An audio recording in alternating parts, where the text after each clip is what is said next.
Oke, ini adalah video keempat dari pembahasan soal OSN IPA SMP tahun 2024 ya. Kita lanjutkan lagi pembahasannya. Kita lihat soal yang pertama, sebuah benda bermassa 20 gram dilepaskan dari ketinggian 8 meter di atas tanah. Percepatan gravitasi di tempat itu adalah 10 meter per sekon kuadrat. Pernyataan berikut berhubungan dengan keadaan benda saat 1 detik atau 1 sekon setelah dilepaskan. Nah, jadi di sini kita memiliki benda yang punya massa 20 gram, berada mula-mula pada ketinggian 8 meter di atas tanah, kemudian dia dilepaskan. Pertanyaannya, keadaan saat sudah berjalan waktunya selama 1 detik itu bagaimana? Yang pertama, energi kinetik lebih kecil daripada energi potensial. Yang kedua, energi potensial adalah 5/8 kali semula. Kemudian jarak bendanya adalah 5 meter. Nah, ini 5 meter diukur dari mana nanti kita bisa lihat ya. Kemudian kecepatannya adalah 10 meter per detik. Oke, kita akan menggambarkan dulu kasusnya seperti ini ya. Misalkan bola atau benda di sini ya, kita gambar dalam bentuk bola saja di sini. Dia mula-mula ada pada ketinggian 8 meter di atas permukaan tanah ya. Ini tanahnya. Berarti dia punya ketinggian 8 meter dan massa bendanya di sini ya 20 gram. Oke, kita tulis dulu sebagai M di sini. Dan ketinggiannya kita akan menggambarkan misalkan dari atas ke bawah itu posisi awal ke tanah ini adalah 8 meter. Nah, kita gambar dulu seperti ini. Oke, berikutnya. Sebelum bola ini bergerak, ya tentu saja kalau bola ini bergerak dia akan jatuh ya. Jadi bolanya akan jatuh, misalkan kondisi 1 sekon itu bolanya ada di posisi yang bawah di sini. Nah, kita belum tahu ketinggiannya berapa, kemudian kecepatannya berapa, tapi kita tahu bahwa perjalanan dari posisi mula-mula ke posisi yang bawah ini adalah 1 sekon atau 1 detik. Oke, sekarang kita analisis terlebih dahulu. Pada saat posisi awal kita beri nama misalkan posisi A, kemudian posisi 1 sekonnya kita beri nama posisi B ya. Jadi pada saat dia di posisi A, apa energi yang dimiliki oleh benda? Benda itu hanya memiliki energi potensial. Berapa nilainya? Yaitu massa dikalikan gravitasi dikalikan ketinggiannya dia. Di mana massanya adalah 20 gram, kita ubah ke dalam kilogram jadi 0,02, kemudian gravitasinya di situ menggunakan 10, kemudian ketinggiannya adalah 8 meter. Sehingga energi potensial awalnya atau energi potensial di posisi A ini adalah 0,02 kali 10 adalah 0,2, 0,2 kali 8 berarti 1,6 Joule. Jadi sekarang dia memiliki energi potensial yang nilainya adalah 1,6 Joule. Masih di posisi A, bendanya baru dilepaskan. Berarti energi kinetiknya di posisi A itu sama dengan 0 ya. Jadi di posisi A atau kita pindah saja energi kinetiknya kita tulis di bagian bawahnya ya. Biar kita bisa pakai perbandingan nanti. Jadi energi kinetik masih di posisi A itu sama dengan 0. Mengapa 0? Karena dia baru dilepaskan. Di sini dia memiliki kecepatannya atau V0-nya itu masih 0 ya. Nah, kemudian dia jatuh kan? Jatuh. Tentu saja jatuhnya pasti dipercepat. Siapa yang percepat? Gravitasi. Karena geraknya gerak vertikal. Jadi dia GLBB vertikal. Maka kita bisa menghitung kecepatan benda saat ada di posisi B. Atau kita tulis VB di sini. Dengan menggunakan persamaan GLBB. Sekarang kita berpindah ke posisi B ya. Di posisi B di sini kita bisa menghitung dulu kecepatan VB. Gunakan konsep atau gunakan persamaan pada GLBB yaitu VB atau VT sama dengan V0 plus GT. Di mana nilai V0-nya adalah 0 ditambah gravitasinya adalah 10, waktunya tentu saja 1 detik. Berarti VB itu bernilai 10 meter per sekon. Nah, sekarang dia sudah memiliki kecepatan di posisi B. Kemudian kita bisa hitung jaraknya, jarak yang ditempuh dari A ke B. Jadi kita misalkan di sini jarak dari A ke B kita beri nama H1 ya. Jadi H1 itu adalah jarak. Jadi ingat H itu hanya simbol saja. H tidak selalu bermakna ketinggian, kita beri nama simbol saja di sini. Jadi H1 adalah jarak dari A ke B. Apakah bisa dicari H1? Bisa dengan menggunakan GLBB lagi. Jadi kita bisa memakai H1 sama dengan V0 kali T dipercepatkan karena gerakannya ke bawah plus setengah GT kuadrat. V0-nya 0 ditambah dengan setengah dikalikan gravitasinya kita gunakan 10, waktunya 1 kuadrat. Berarti H1-nya sama dengan 5 meter ya. Setengah dikali 10, 5 dikali 1 berarti kan 5 ya. Berarti 5 meter. Berarti H1-nya 5 meter, maka ini gambarnya kurang proporsional ya. Maka kita tahu sekarang posisi benda tersebut dari tanah itu sisanya yaitu 3 meter ya, karena H1-nya di sini dia 5 meter. Kondisi awalnya dia 8 meter, berarti sisanya adalah 3 meter. Dengan begitu kita bisa mencari energi potensial pada saat di posisi B, yaitu massa dikalikan gravitasi dikalikan ketinggian. Massanya adalah 0,02 dikalikan gravitasinya masih sama yaitu 10 dikalikan ketinggiannya sekarang 3.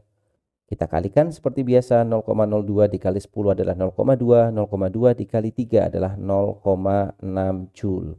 Sekarang dia memiliki energi potensial yang bernilai 0,6 Joule. Di sini kita juga sudah bisa menghitung energi kinetik ya. Ini sudah ada di posisi B. Jadi energi kinetiknya berapa? Energi kinetiknya sama dengan setengah dikalikan M dikalikan V kuadrat. Sama dengan setengah dikalikan berapa masanya? 0,02 dikalikan kecepatan di posisi B itu sudah kita hitung yaitu 10. Kita masukkan 10 di sini ya, berarti 10 di kuadrat. Nanti jadinya 100 sehingga kita punya nilai energi kinetik. Nilainya adalah ini 100 ya. 100 dikalikan 0,02 berarti sama dengan 2. 2 dikalikan setengah berarti sama dengan 1. Berarti energi kinetiknya sama dengan 1 Joule. Oke, kita sudah mendapatkan banyak informasi di sini.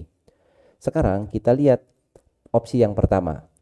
Yang pertama, energi kinetiknya lebih kecil daripada energi potensial. Kita lihat, EK itu 1 Joule, energi potensialnya 0,6 Joule. Otomatis energi kinetiknya lebih besar daripada energi potensial ya. Jadi opsi yang pertama jelas salah. Yang pertama itu harusnya energi kinetiknya itu lebih besar daripada energi potensial. Berarti salah ya. Sebenarnya udah bisa kita jawab ya. Jadi nomor 1 salah, maka ini salah, ini salah, ini salah ya. Berarti jawabannya harus D, tapi kita akan buktikan satu persatu. Oke, untuk yang opsi pertama sudah kita hitung. Sekarang kita lihat yang kedua. Energi potensial adalah 5/8 kali semula. Nah, kita bandingkan saja. Energi potensial yang sekarang adalah 0,6 dibagi dengan energi potensial yang awal. Ya, kita membandingkan ya, apakah betul ini 5/8. Kita bagi dengan 0,6 dibagi dengan 1,6. Maka kita kalikan 10 jadinya 6, kita kalikan 10 jadinya 16. Berarti sama dengan 6 dibagi 2 dapat 3, dibagi 2 dapat 8. Bukan 5/8, tetapi harusnya adalah 3/8 ya. Jadi betul salah juga yang nomor 2. Nomor 3 juga harus salah. Nah, nomor 3 lihat. Nomor 3 jarak bendanya adalah 5 meter. Nah, di sini mungkin informasi soalnya kurang lengkap atau saya yang tidak menuliskan selanjutnya ya. Harusnya di sini ada keterangannya nih ya. Harusnya ada keterangannya. Kalau seandainya 5 meter itu dari atas, maka jawabannya benar. Tapi kalau seandainya 5 meter itu dihitung dari tanah, maka ini jawabannya salah. Maka supaya konsisten dan ada jawabannya ya, kita buat ini 5 meter, itu berarti kita ukur dari tanah ya, dari permukaan tanah. Nah, kalau diukur 5 meter dari permukaan tanah, maka ini salah. Kenapa? Karena kalau kita hitung dari permukaan tanah, jawabannya adalah 3 meter di sini ya. 5 meter itu kalau dihitung dari posisi mula-mula. Yang terakhir, kecepatannya adalah 10 meter per second. Sudah kita hitung di sini ya. 10 meter per second. Nomor 4 itu benar. Maka untuk soal ini jawabannya tentu saja adalah yang D ya. 4 saja yang benar. Jadi seperti itu menganalisanya. Kita lanjut soal berikutnya. Bayangan akhir teropong bintang adalah sama tegak dengan benda sebab bayangan akhir teropong bersifat maya. Kedua pernyataan di atas adalah benar berhubungan, benar tidak berhubungan, hanya satu yang benar dan tidak benar. Oke, sekarang kita jawab ya. Jadi di sini kasusnya atau soalnya adalah berkaitan dengan teropong bintang. Nah, teropong bintang itu nama lainnya adalah teleskop ya. Tentu sudah mengenal ya. Dan mungkin beberapa dari kalian juga sudah pernah menggunakan yang namanya teleskop. Nah, secara sederhana kita gambarkan teleskop itu seperti ini. Jadi, teleskop itu adalah suatu alat optik yang terdiri dari 2 buah lensa cembung ya. Jadi, teleskop itu isinya itu hampir sama dengan mikroskop yaitu lensa cembung. Jadi, kita misalkan taruh di sini, ini adalah lensa cembung yang pertama ya, simbolnya seperti ini atau kita beri tanda plus seperti ini. Kemudian ada lensa cembung yang kedua di sini. Kita juga beri tanda plus. Nah, kemudian pengamatnya ada di sini. Ini adalah gambar mata atau pengamat atau observer ya yang mengamati. Biasanya kan karena teropong bintang mengamati bintang ya. Berarti karena pengamatnya di sini, maka objeknya ada di sebelah kiri. Maka di sini adalah objek. Nah, objeknya biasanya berupa bintang atau benda-benda langit yang lain. Oke, sekarang karena objeknya kita sudah meletakkan di sebelah kiri, misalkan objeknya adalah bintang, maka lensa yang dekat dengan objek kita sebut sebagai lensa objektif. Jadi lensa yang sebelah kiri adalah lensa objektif. Kenapa disebut sebagai lensa objektif? Karena dia dekat dengan objek. Sedangkan lensa yang berada di dekat mata pengamat namanya lensa okuler. Jadi hampir sama dengan mikroskop, ada dua buah lensa, yang satu disebut sebagai lensa objektif dan satu disebut sebagai lensa okuler. Oke, fakta berikutnya tentang teropong bintang adalah misalkan lensa objektif itu memiliki fokus yang kita sebut sebagai FOB dan lensa okuler itu memiliki fokus yang kita sebut sebagai fokus lensa okuler. Syarat supaya susunan ini disebut sebagai teropong bintang atau berfungsi sebagai teropong bintang adalah lensa objektifnya harus lebih besar fokusnya daripada lensa okuler. Nah, itu adalah syarat dari teropong bintang. Masuk di akal. Kenapa? Karena dia digunakan untuk mengamati benda yang letaknya jauh. Maka dia harus punya fokus yang besar kan. Jadi seperti itu. Berikutnya, kalau benda atau objek itu ditangkap oleh lensa objektif, oke, di sini objek atau benda ditangkap oleh lensa objektif, maka bayangan yang dibentuk oleh lensa objektif itu bersifat, oke, kita tuliskan di sini ya. Jadi saya tuliskan dulu di sini bayangan oleh lensa objektif. Bayangan oleh lensa objektif bersifat nyata, kemudian dia sifatnya adalah terbalik dan diperbesar. Jadi bayangan oleh lensa objektif itu sifatnya adalah nyata, terbalik, dan diperbesar. Tetapi ingat, yang diamati oleh observer itu bukan bayangan yang dibentuk oleh lensa objektif, melainkan bayangan yang dibentuk oleh lensa okuler. Lalu apa sifat bayangan yang dibentuk oleh lensa okuler? Kita tulis lagi di sini. Bayangan yang dibentuk oleh lensa okuler itu bersifat, yang pertama itu sifatnya adalah maya. Kemudian berikutnya dia adalah tegak. Dan yang terakhir sifatnya adalah diperbesar. Oke, perhatikan di sini. Bayangan yang dibentuk oleh lensa okuler itu maya, tegak, diperbesar. Tegak di sini itu mengacu pada terbalik yang ada di lensa objektif. Jadi seperti ini ya. Jadi misalkan, ini sebagai contoh saja, misalkan kita punya benda yang arahnya kayak gini, arahnya ke atas. Nah, dia diproses oleh lensa objektif, jadinya terbalik. Maka bayangannya misalkan seperti ini ya, diperbesar, dia terbalik. Ini contoh saja. Jadi bayangan ini sifatnya terbalik dari bendanya. Kemudian diproses lagi oleh lensa okuler. Sifatnya tegak, berarti harus sama dengan ini ya. Jadi sifatnya tegak. Misalkan kita beri contoh aja, dia harus ada di depan, misalkan di sini ya. Nah, diperbesar lagi. Nah, kenapa ditaruh di sini? Karena sifatnya harus maya ya. Maya itu harus ada di depan lensa. Nah, berarti bayangan yang terakhir kita dapatkan ini, ya, bayangan ini adalah bayangan yang bersifat tegak dari bayangan yang dibentuk oleh lensa objektif. Selanjutnya, bagaimana kalau kita bandingkan dengan objeknya di awal? Maka bayangan ini sifatnya adalah terbalik. Jadi tegak di sini, tegak terhadap bayangan oleh lensa objektif. Kalau dibandingkan dengan bendanya, bayangan ini harusnya adalah terbalik dari bendanya. Jadi seperti itu ya analoginya. Nah, jadi jangan bingung kata-kata tegak di sini. Tegak itu mengacu pada bayangan yang dibentuk oleh lensa objektif. Kalau mengacu pada benda atau pada objeknya, maka dia sifatnya terbalik. Berarti kalau bayangan akhir teropong bintang adalah sama tegak dengan bendanya, ini jelas pernyataan yang salah. Sebab bayangan akhir teropong bersifat maya, sifatnya maya, ini adalah pernyataan yang benar. Berarti kalau kita harus jawab, jawabannya adalah yang C ya, hanya ada satu yang benar. Seperti itu. Kita lanjutkan soal berikutnya. Seorang dokter menyatakan bahwa lensa mata pasien tidak rata di semua bagian sehingga sinar tidak dapat dibiaskan dengan kekuatan yang sama. Kelainan ini dapat diperbaiki dengan memakai kacamata berlensa silindris. Pasien tersebut mengalami kelainan mata yang disebut titik-titik.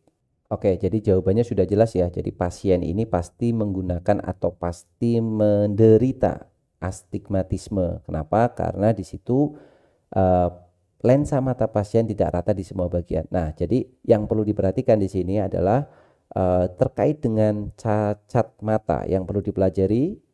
Ada beberapa cacat mata ya. Yang pertama kita sebut sebagai miopi. Nah, miopi dan yang kedua kita sebut sebagai hipermetropi dulu ya. Jadi ada miopi, ada hipermetropi. Nah, cacat mata miopi ini adalah cacat mata di mana yang bermasalah itu adalah titik jauhnya mata atau PR ya, punctum remotum. Punctum remotum itu kan harusnya tak hingga untuk mata yang normal. Untuk miopi, nilai PR-nya itu kurang dari tak hingga. Hipermetropi yang bermasalah itu adalah titik dekatnya atau PP, punctum proximum. Punctum proximum untuk mata normal itu sekitar 25 cm atau kurang lebih 25 ya. Nah, untuk mata hipermetropi itu titik dekatnya lebih besar daripada 25 cm. Nah, kelainan miopi dan hipermetropi itu akibat daya akomodasi mata yang sudah tidak maksimal atau sudah tidak normal. Jadi ini terkait dengan kemampuan lensa untuk memipih dan mencembung atau menebal dan menipis ya. Jadi kaitannya dengan daya akomodasi. Baik miopi maupun hipermetropi bisa ditolong dengan kacamata. Untuk miopi adalah berlensa cekung, hipermetropi berlensa cembung atau lensa positif. Kemudian ada juga kasus di mana orang itu menderita dua-duanya, yaitu titik jauhnya itu bermasalah dan titik dekatnya itu juga bermasalah. Artinya dia menderita miopi dan hipermetropi sekaligus. Nah, cacat mata itu disebut sebagai presbiopi atau biasa dikenal dengan mata tua ya. Jadi mata tua itu menderita miopi dan hipermetropi dalam saat yang bersamaan atau sekaligus. Nah, itu yang pertama. Yang kedua, ada cacat mata yang diakibatkan karena memang bentuk lensa matanya yang tidak normal. Nah, cacat mata itu adalah astigmatisme. Jadi, astigmatisme itu adalah cacat mata yang disebabkan karena lensa matanya itu tidak sferis. Jadi, saya tulis dulu di sini, lensa mata bentuknya tidak sferis. Nah, apa maksudnya berbentuk tidak sferis? Jadi, lensa mata manusia itu adalah lensa cembung ya, atau lensa cembung-cembung. Nama lainnya adalah biconvex. Jadi lensa mata yang normal itu misalkan kita gambar seperti ini. Ini cembung, kemudian yang satunya cembung lagi. Nah, kita gambar harus yang simetris. Nah, ini cembung-cembung. Ini misalkan lensa mata yang normal. Nah, kemudian orang yang menderita astigmatisme itu lensa matanya tidak rata, yang dibilang oleh soal tidak rata di semua bagian. Artinya misalkan kita buat agak ekstrim ya, misalkan ini cembung, ini udah bener nih yang sebelah kiri, tapi yang sebelah kanannya mungkin terlalu, nah misalkan seperti ini. Nah, maka dia akan menderita astigmatisme. Dan ini juga bisa ditolong dengan kacamata yang silindris atau kacamata silinder ya. Jadi untuk soal ini jawabannya jelas yang C, yaitu astigmatisme. Oke, jadi seperti itu untuk pembahasan pada video kali ini. Kita akan lanjutkan lagi pembahasan soal-soal yang lainnya di video selanjutnya. Terima kasih dan tetap semangat.